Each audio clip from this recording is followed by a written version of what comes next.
Okay, so today I'm going to take a brief little interlude from my NBA 2K series that I've been doing the last couple days and go back to chat switch. So basically, I was using it as a checkpoint. Like, I had to beat the level 6 bot on Lichess, which I had been struggling against for a while, and I finally did beat it in order to unlock the ability to do something other than chess. So then I started, obviously, the little console series, but this one I'll just do just to try it because I was curious how much harder that this is going to be. And I feel like maybe at my best I could beat even this one, although again I haven't seen it, but just assuming, because again the 6 was hard, but if I really take my time and it's really slow, which I'm not going to do, it's possible I could beat it, but it would be very, very difficult. And then the 8 one I wouldn't expect to beat for a very long time. So here I get to show off a different piece of art that I don't often use. I use sort of my character from the other chess art that I have. I was just kind of too lazy to find which one on my OBS is actually that one that I normally use, so I just use this one instead. But basically, it's Botez and Amaranth, and it's like, you know, this is more, it could be suited for my debate format even than for chess, similar to like that Yu-Gi-Oh one that's talking about the long form postulate. But and I did use that one for my debate format. Oh, you might also hear like some fireworks in the background, ASMR stuff, because this mic is more sensitive and whatever. It's obviously July the 3rd. But yeah, the thing is that this art represents this character from outer space who's basically challenging and observing humanity and uses the game of chess in that short story I wrote and some other ones I've written, like a game with gods, where basically you're trying to, it's like Space Jam with chess almost, that storyline at least. Like, you know, he'll bet you like, okay, I'll try to beat you at a game of your own creation, so I'll play chess against your best grandmaster, your best human player, and you know, to decide the fate of the planet. And this is one of the lines that the character says when he's coming to the planet and observing the planet, is that the stimuli acme is preserved in this era, is a very key line. And I've used that in a few different sort of stories of mine. And it basically just means, I use that term in my debate format too, it basically just means that the highest form or measure that humanity knows is hedonistic, or even if you want to specify sexual in nature, which means that people can think of no higher form of expression or value in life than hedonism or sex. And this is proven and displayed in most profanity is sexual in nature, most music is romantic or sexual in nature, most media and marketing is sexual in nature, most life goals are sexual in nature, like the family system, and you want to, you know, have a white picket fence and family, and kind of those goals are, you know, split your finances down the middle, are very sexual in nature. Most humor is sexual in nature too. Like a lot of what, you know, people are thinking about, talking about priorities, just everything on a daily basis is sexual in nature. It's assumed as an incentive, you know, in everyday life. Like, you know, any interaction that a guy has with a girl, you're even assuming orientation and stuff like that there. But never mind that. It's like, you know, any interaction you have, that would be assumed as, oh, that must be an incentive. That must be, it might have nothing to do with it, right? But that's what it means. Like, most humor, most profanity, most music, most life goals, most media, most marketing, most everything is sexual or hedonistic in nature. That would tell you that's the highest form of expression that people know is a form of hedonism and pleasure. There's no higher measure than that. The best example I always use is profanity, because even as people are saying, right, profane words, they're not thinking about sex necessarily, right? But they'll call you, oh, you're a B word, or, oh, you know, F you. Like, these, not that I don't say these things on stream anyway, but whatever. The way I'm explaining it, they're not thinking about sex necessarily as they're saying it, but they can't think of any higher form of expression whether it be positive or negative. Like something amazing happens, oh, that's effing great, or oh, something terrible happens, that's effing terrible. It has nothing to do with sex necessarily, but that's just, again, the highest form of expression people know. So that would be this being basically observing that in humanity, like they're easy right for the picking because they're still obsessed with that and not past this primitive state, or in a state that's even less than primitive, because at least with animals or earlier states of humanity, you wouldn't obsess over it. It would just be like, okay, it's a fact of life, and you would just do it in a more natural, uninhibited way. And so we're going to try this, and what we're going to realize is I'll probably get destroyed, but let me try to go in with the same amount of effort that I had done in some of these level 6 games.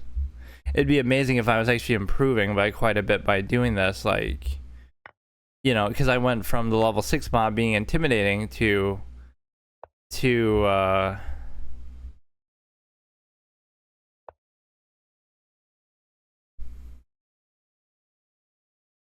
I went from the level, ooh, see right there, that's the game. I mean, that's it, dude. Like, I could not be happier than to see that happen. He's giving me all the trades I want. The bishop, the queen. Doesn't mean I'll... What the fuck? Now, what reason could he not take with the knight? This is level 7, dude. This is like... What is this, dude? Why would they do that? Now we can check and set up to like, oh, we're gonna fork if he goes there, but he won't, obviously. This might be a little overly ambitious. Wow. Fuck. I can't tell if this is some sort of mad genius or it's just really dumb, but this could not have started off any better. So the point is that I went from not being able to beat that level 6 bot at all to, in the last few games that I played against it, it was actually pretty good. Like, I had a good position multiple times.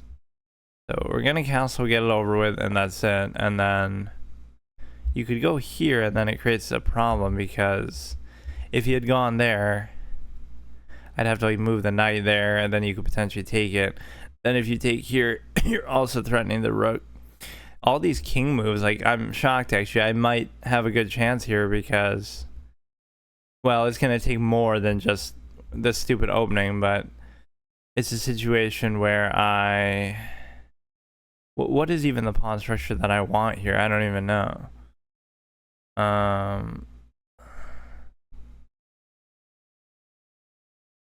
It just feels like the knight to here could be so strong, because well,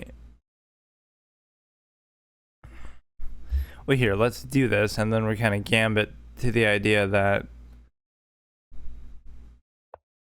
well, it'd fuck up my pawns a little. Yeah, see, I've been saying that move for a while, but now I can't go. I said it. I can't guard that, but I can do this, even as awkward as hell as that seems. And even he could take, I could take. What does that open up? I feel like my style of play lends itself to some of these things, though. Like, I don't know how to explain it. It's weird, but it can be very difficult to deal with. I can't actually do that. I don't mind leaving this here, but I almost want to go here now. See, now here's where you have to calculate a little more, and I'm just not doing it. So I wanted to almost push this, but then if I do, then it's a problem too. And the reason why it's a problem is because you would double take. So I don't know.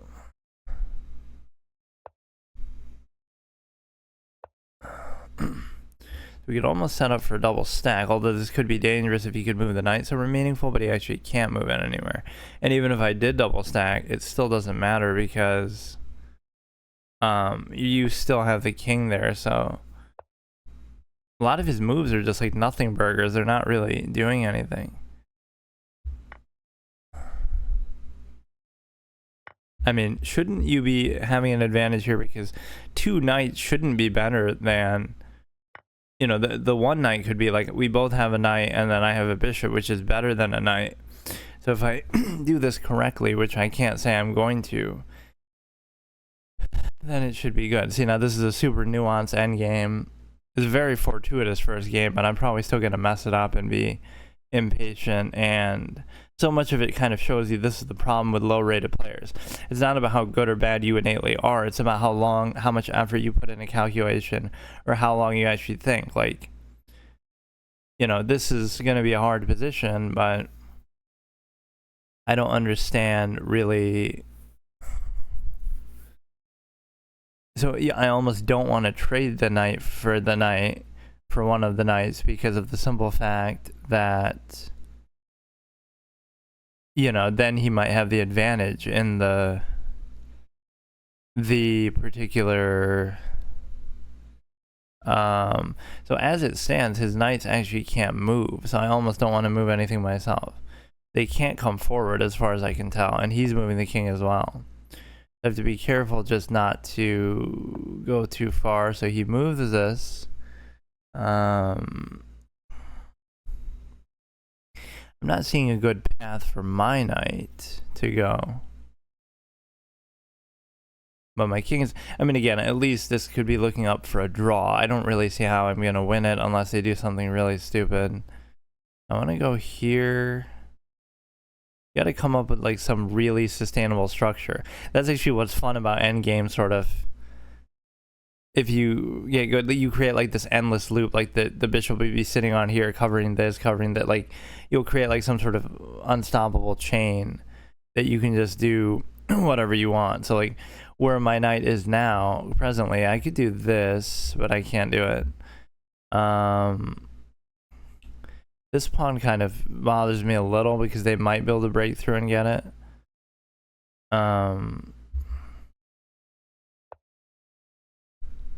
And I'm putting them kind of on the wrong square color even for my sake, but it's a situation where I want to do that, but I can't even do it. That's the thing. If he pushes, I take, but I can't even do that.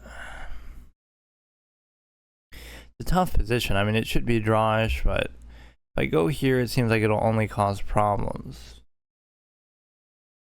So, you know, let's do that. So the king can always come back there, but the problem is, okay, he's hitting this.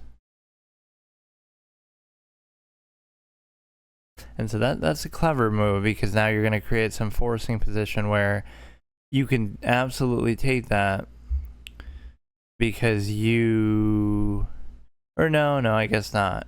You would be threatening to take it, but then you push it, but then I still go back. But then maybe, you know, maybe we do like this. Even though it seems weird, I don't know. This is a hard position. We're basically reduce the knight to a pawn, or reduce the thing to a pawn, the bishop to a pawn. I mean, this is the epiphany moment. Like, it's never about that. That's the lie and the propaganda of chess that people always tell. Oh, it's about how good you innately are, and oh, you're just a genius, and oh, you're just kind of calculating, and oh, you know, everything's automatic, and oh, you don't have to study, but you do. Even the best players do.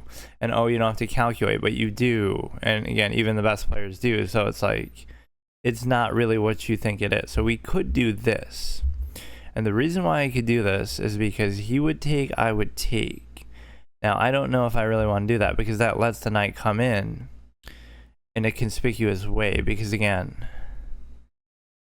if take, he can't take, I'll do it, but sometimes I do things that I don't really need to do. Yeah, see, I even said that. Now, I could do that, and I could double snipe the pawn as a result. But what does that move really do? It would... Oh, okay, fine. But I mean, it's knight versus knight. I might have had an advantage with that in a way. Oh, shit.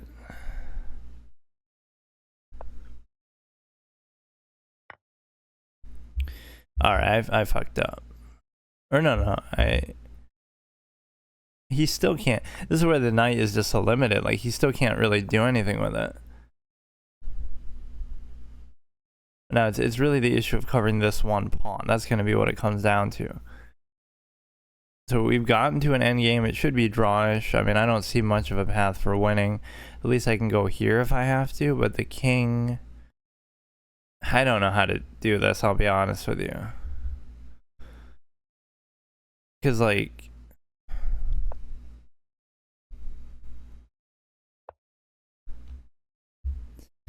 this one's going to need the king cover, and the other one is also going to need it because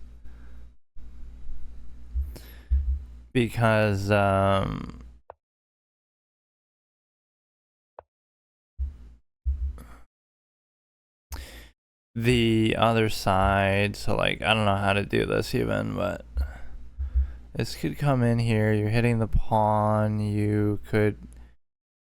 how do I hit this one from where? The king's position is very confused because it seems very difficult to do anything, and it's a situation where I would take, and then it may be that I can't even stop that.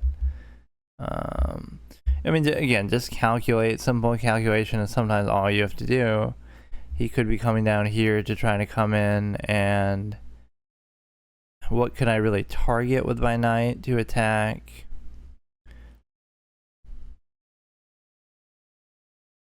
It's hard. I mean, it's very hard to do anything here. Think about what's his next move with the knight. There aren't very many good ones. Coming here could be good to try to get this. But the problem is that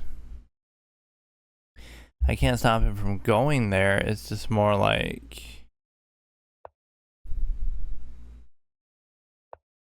you know, you getting four. I knew that was gonna happen too. Like, fucking... I guess this one's more important. Like, I don't know. Or why is he not even doing it? And of course, my knight is useless in this. Oh, man. Like, you have a chance and then I fuck it up.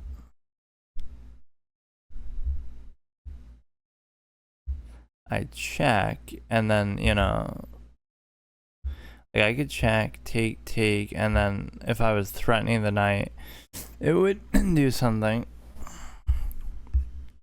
So yeah, I might have just thrown it away. It's pretty unfortunate. I mean, that was a pretty good showing, I guess, but I just can't do it.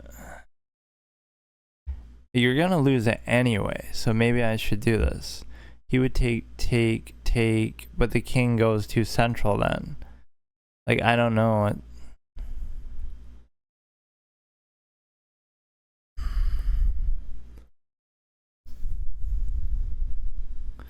If you go here, is there some way I can like trap it in there, or? Because I'm there, he goes down. He's there, he can go to the bottom. It's not going to do anything. It just feels like letting this one go is way worse, so I can't deal with it. I'll let him have the king. I'm going to lose. I don't care. I can't do it. I just can't do it. I don't know what I can do. The knight isn't doing anything. Like, the king's just going to walk it down, and I can't do anything.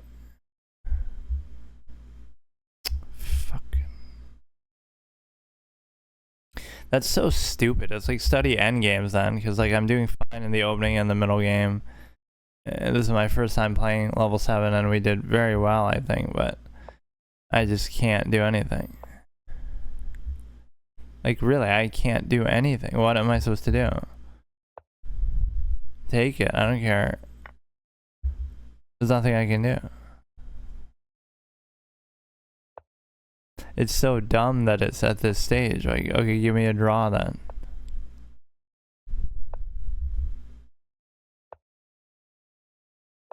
So that could have been a draw. And again, there's a certain boredom factor that comes in where you're able to basically realize that,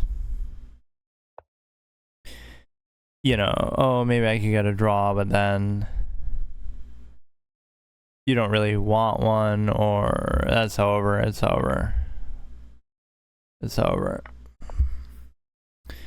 Maybe I get too demoralized, but it's just like there's nothing you can do. There's absolutely nothing you can do.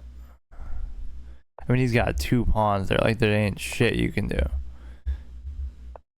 I should have maybe done this sooner, moving this up, but holy shit. That's so, like, at least we're identifying, like, if you know, if I study endgames, I'm basically a grandmaster then, or something. Like, I don't know what the fuck this is. How did the beginning go so well? Where he's trading the queen, he's moving the king like a clown, and you know, out of position, not castling. Like, how does that happen, man? Very good showing, but now this might be like the Calamite experience where, oh, I get him to 1 HP on the first try, then it takes me 7 hours to beat it. The thing is, like, you either got to sit there and calculate, which I'm too impatient to do, or you got to study endgames or something, because I cannot explain what's happening there. It's not even that I was winning at the beginning, it's just that it was so even and so comfortable because of the trading, you know. So I don't know what, maybe this wasn't as bad as I thought. That's what happens too, like, you think it's bad, but it's not even that. Oh, well, moving the king like this is weird. I don't know why he's doing that, but sometimes it is the right move, and the better engines will know that, so it's deceptive. It'll look bad, but it's not actually bad, right? It just is uncomfortable, like, oh, it's a really weird position. So everything here is fine. So what is the game-changing moment that we could learn from? Because at this stage, it's probably trading the bishop for the knight, or leading to the situation of needing to do that would have been fine. So all this is still fine. It's not enough to make a difference. So you could move, like, let's see how it plays out, because then I'm worried about the other side too. Like, what is it that you're really supposed to do here? I don't know. You're not supposed to trade that. You go here, like, again, you can kind of control the knight's position. It's just kind of annoying, and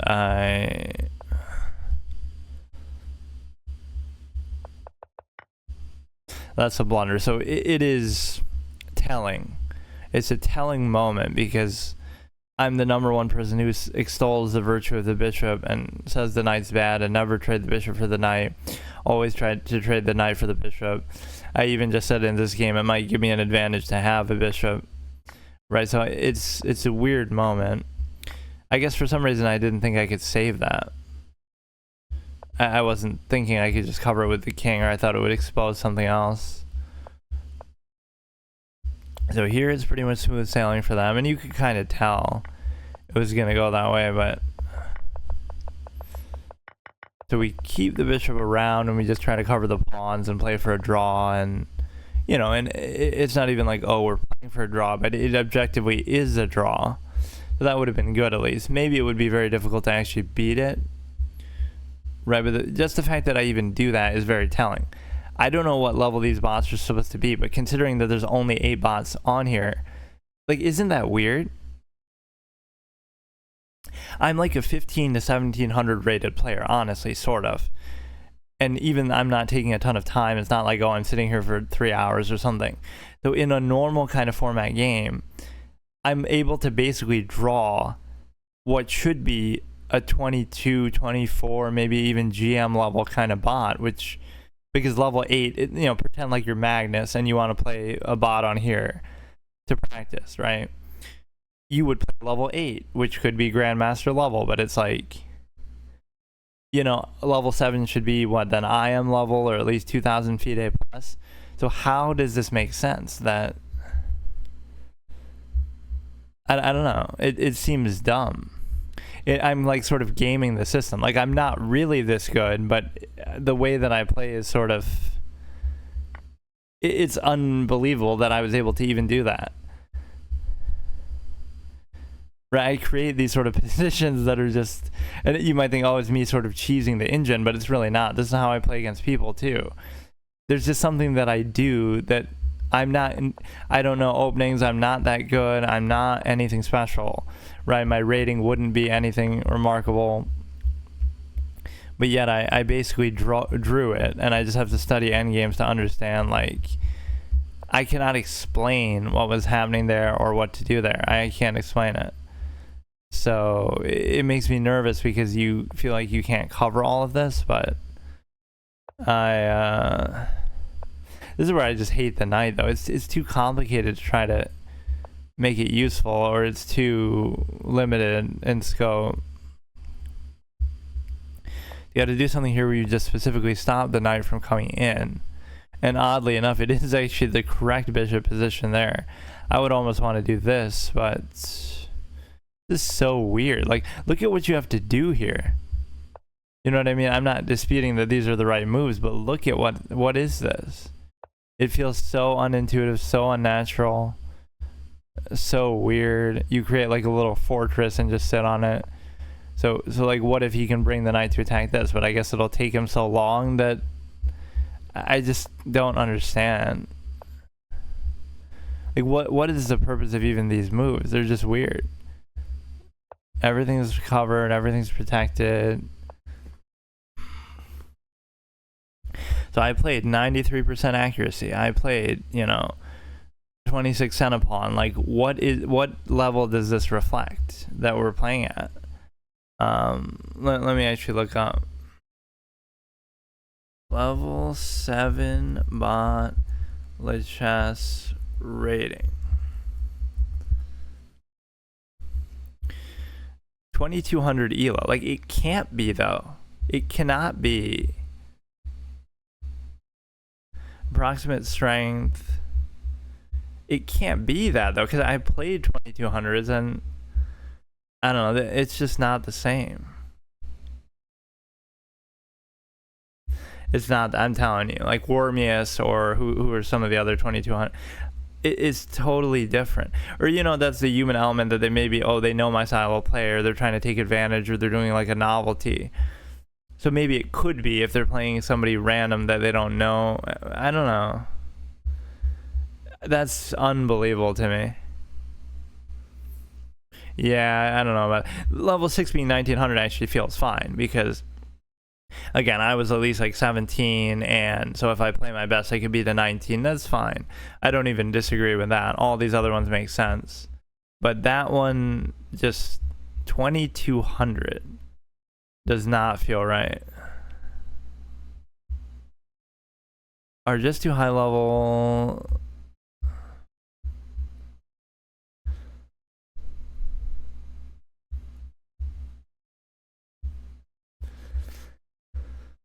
I love the way that one started, but see, even though I'm celebrating it, it sort of shows you like a comfort level type of move. It's not about whether the moves are bad or not, because it's it's not going to make moves that are necessarily bad. But this made me very happy because, again, not that I'm winning, not that anything, but it's so comfortable.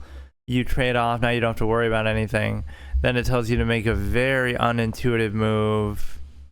This is the kind of stuff, like, why would you... Anything that just looks like that is uncomfortable. I don't want to do it. It doesn't mean it's not the best move, but it's like an engine line shit, so it's only fitting karma that I end up losing because of trading the bishop for a knight. Like, obviously you don't want to do that, but for some reason, what was actually going through my head? Like, I thought I had to take it, otherwise, I'm going to lose the thing. But I didn't. I could have just gone here. Right, like cover. I thought, I'm getting forked and I'm going to lose that, so I have to take it. But yeah, I just somehow... That's actually my biggest weakness, is that I always trade stuff, but there's a method to the madness of why and how that works. And then it's just over, so I mean... And again, this is within a pretty short time format, so if I actually am sitting there in a classical 30-minute game and taking my time... Something weird is happening. You could say, it's because of the bots, but does this mean that everybody's just a cheater? That human players are either just so much better relatively than what the engine is supposed to be, which is true on like chess.com too. I'm playing Ding Liren's bot, which is supposed to be like a 2800 or 27, whatever, right? and I'm getting to like an end game only -1, and then of course I'm gonna lose, but it's like, and then I put like a 1500 on chess.com and I get destroyed. So like I can play a 2800 bot relatively evenly throughout most of the game, but if I play a 1500 player, I get destroyed. Like either players are just that much better or something, or they're cheating because like something's not right with that picture. 1700 on chess.com is better than a 2500 bot, or it is weird. Again, I'm not saying the bots are going to be perfect, but something about that feels off a little bit. But yeah, I mean, again, the way that opening went is something that shows you a preferential basis. Not even that move is bad. See, now this is a fallacy. There is no luck in chess, because you can say, oh, your opponent has a bad game, but you're assuming the bad games aren't part of the normal process. Like, people aren't robots, so, oh, it's lucky for you that he had a bad game against you as opposed to somebody else, but it's the normal state of it. Like, doesn't have an obvious mechanism for luck. You know, luck is like you're in a physical sport and it's like something happens. Oh, a player on the other team gets injured, so oh, your team wins because of that. You get lucky there. Or you can say, oh, injuries are part of the game, but, or even like, oh, you're playing baseball and oh, the wind's blowing against your opponent and it's blowing in your favor or something. Like these things that you can't control that are actually having an impact. In chess, it's a set game. It's a static game. So now you'll try to pick on stuff like, oh, somebody had a stomach ache and so their opponent got lucky, or, you know, physical stuff like that. But that can happen in anything, and that's just part of the human variable. So I wouldn't, it's not, then saying luck in chess is invalid, right? That's just like luck in life, period. But again, the human variable is part of it. Short-term deviations, rating swings. I don't see where he's proving that there's actually luck, though. What is that? Always a possibility some underlying factors change, results not due to luck, change in ability. Could just be burnout, could just be, again, variable. You know, because you're assuming that people at a certain rating are playing the same way all the time, but there's some up and down. You'll have a really good game, bad game. You'll have somebody who'll use an opening that you're not familiar with or that you're more familiar with. But that was actually insanely promising, though, considering how hard the level 6 one was to beat. So, I don't know. If I didn't trade the bishop there, like, let me look at it again. Like, what sort of moves was I supposed to make? Like, you go here. Let's play it out. Okay, he would go here, potentially. Now, why do I do that? Why? What is the point of it? Just because I don't want to move the king? Like, would I do this move, honestly? If you put me on a lie detector or something, would I move the bishop randomly from here to here? Why are you doing that? It's like a filler move, because you don't want to move the king out, obviously. You don't necessarily want to move it further in either, so it's a filler move. I might move the knight, but again, okay. I mean, it's so, we're really doing filler moves just to, you know, I don't know. This is what you got to learn. Like, oh, you do it not because it does anything, but just because, and my instinct would be to try to push it out, but I guess you can't. So you're trying to, like, what is the cover for this? Can you just not attack it? Like, how come, from where would he attack it? Let's say he does it. He goes to there, he goes to there. How do you cover it? How? It doesn't matter what you're doing on this side. Okay, fine. Fine, but he attacks it. Oh, he can't, oh, wow. He can't even go there at all, okay. Look at the, because you know that, oh, you're going to take with the knight, and then you know that therefore that opens up. What if you ignore that and then do it? But I guess you'll still do it.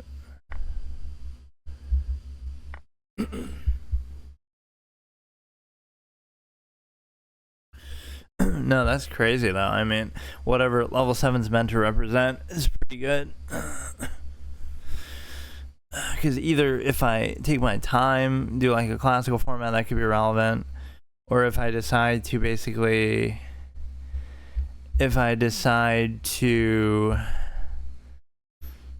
it's just weird to compare it to players.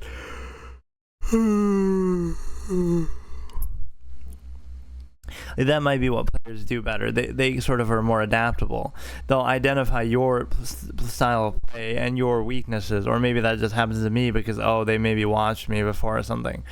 They'll identify that and try to exploit it. Whereas the engine might play a static way all the time. They'll play the same way, just period, based on the position, not so much based on the player. And so they'll be solid, but it doesn't mean that they'll be the best. Or, you know, they'll be sort of a little predictable regardless of who they're playing or how they're playing. And so, yeah, that's fine. Beginners get wrong about learning chess. But yeah, I don't even know what other kind of content to do with chess. I'm kind of done with just the playing online thing in the typical way I was trying to do, like variants or something, but I want to almost do a real life over the board thing and just see where I place in FIDE and stuff. So what I could do is I could like record. The problem is I'll get in trouble for it because my idea was, again, either I'd have to go in there and ask permission, can I record this, which probably, being somebody who's not an established big creator or something, like, oh, I'm Botez or something, they might not let me do that or it'll feel awkward.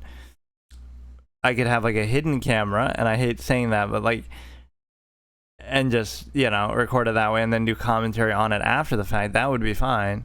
But then they'll find it and think, oh, I'm using it to cheat or something. That's the hilarity of it. No, I'm just doing it to do YouTube. Like, just like, you know, record the game and talk about it and show that I'm at a real tournament and stuff. So that'll be, then they'll put me through like an X-ray scanner or some shit. It'll honestly be that. I'll get in trouble. I'll get banned, like, because I want to chronicle the experience, but it's kind of hard to do.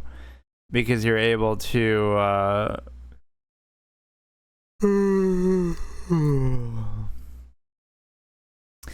but yeah, this is sort of a filler thing just because I don't have the console with me now that I've been doing the last couple of sessions, and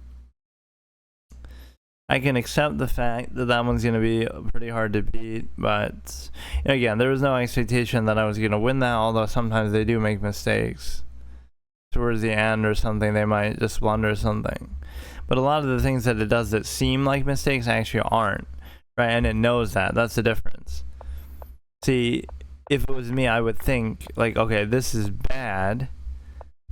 Or, you know, this is, I'm happy about this. That seems like a bad move. It's not, right? Doing that is not a bad move. But it knows that. If it was me, I would say, oh, I'm never doing that because that's a bad move. Or why would I move the king, remove the castle? Why would I do that? But I guess this is just, it's sort of flexing and trolling too. It could take with the knight. It's not like taking it with the knight's a bad thing, but it just wants to show off that, oh, it knows that this is a good move too, and so it's able to do that. It's so dumb.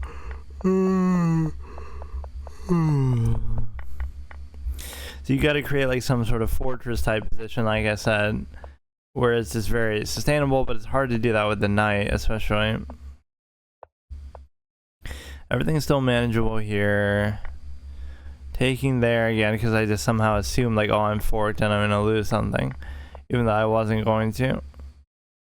So, could maybe still theoretically be a draw here, but this creates a very bad spot. In which you go here, you're getting forked in this. So yeah, you can't really save both of them. So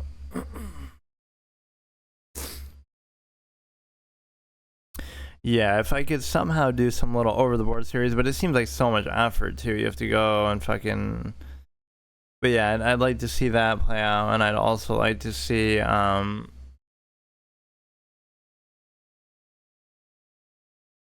I don't know, maybe some other kind of weird events or something. Copy Botez or something where they, oh, we're gonna play